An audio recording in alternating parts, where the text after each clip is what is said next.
blessed morning and a blessed New Year sa iyo, kapatid. This morning we are going to discuss about ethics at most specifically sa Book of Proverbs written by King Solomon. Ang sabi po dito, chapter 22 verse 6, "Train a child in the way he should go, and when he is old, he will not turn from it." Habang bata pa raw po ang ating mga anak or this generation, turuan po natin sila.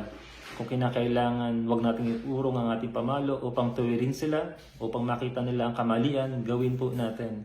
Hindi po masama, no, na disiplinahin ang ating mga anak. Pagkat yun din po ang gagabay sa kanila habang sila po'y lumalaki.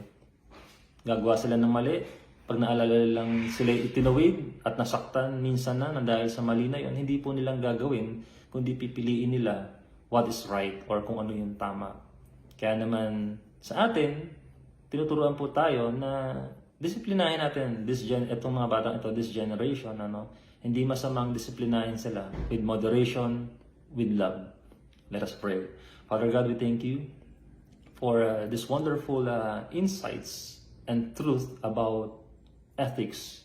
Lord, may you continue to bless us, give us illumination, wisdom, and understanding for us to be a better person and to be a better Christian. And all this we pray in Jesus' name. Amen and amen.